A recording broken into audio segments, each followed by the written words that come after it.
ప్రతి చర్యకు సమానమైనటువంటి మరియు వ్యతిరేక ప్రతిచర్య కూడా ఉంటుంది అనేటటువంటిది న్యూటన్ 3వ సూత్రం. సేమ్ టు సేమ్ అదే నియమము పాలిటిక్స్లో కూడా సరిపోతుందని చెప్పాలి.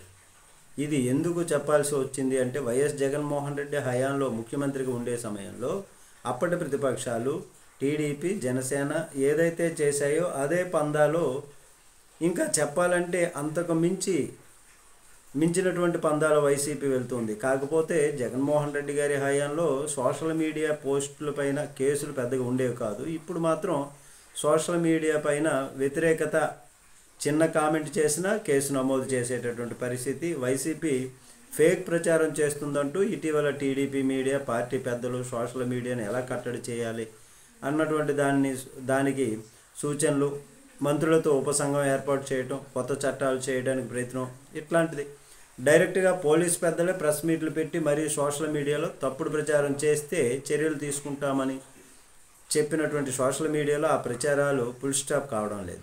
అట్లాగే జరుగుతున్నటువంటి మరి ఇటీవల ఒక సోషల్ మీడియా పోస్ట్లో రోడ్డుపై ఒక స్కూల్ డ్రెస్ వేసుకున్నటువంటి అమ్మాయి ముఖానికి బురద అంటుకున్నటువంటి ఫోటోను పోస్ట్ చేస్తూ ఏపీ రోడ్ల పరిస్థితి చూడండి లోకేష్ చంద్రబాబు, కొంచెం అయితే పాప సైకిల్ కారు కింద పడిపోయేది అని వైసీపీకి చెందినటువంటి కొంతమంది యాక్టివిస్టులు పోస్ట్ చేశారు.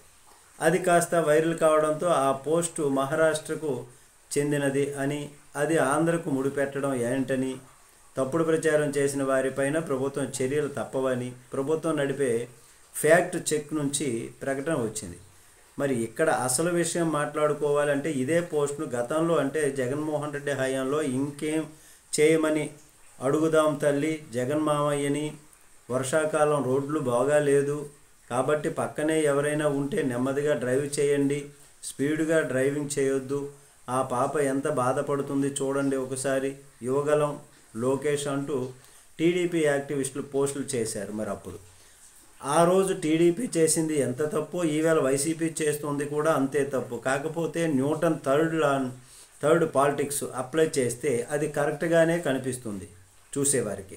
అప్పట్లో కొంతమంది పెద్ద నాయకులు ప్రభుత్వం నడిపే లిక్కర్ షాపుల్లోనికి లిక్కర్ కొని తాగినటువంటి వారికి అనారోగ్య సమస్యలు వచ్చాయని, ఆ లిక్కర్ వల్ల ఎంతోమంది చనిపోయారని కామెంట్లు చేశారు. తీరా ఇప్పుడు కూటమి ప్రభుత్వంలోని పెద్దలు నడిపే నకిలీ మద్యం పరిశ్రమలు బయటపడడంతో వారు తయారు చేసినటువంటి కల్తీ మద్యం తాగి చాలామంది ప్రాణాలు పోయాయని వైసీపీ అంటుంది. ఆ రోజు కూటమి నాయకులు నోటికి వచ్చినట్లు మాట్లాడారు. ఇప్పుడు ప్రతి మద్యం మృతులను కల్తీ మద్యానికి అట్టడుగుతున్నారు, ఆ విధంగా చనిపోతున్నారు అని వైసీపీ నాయకులు.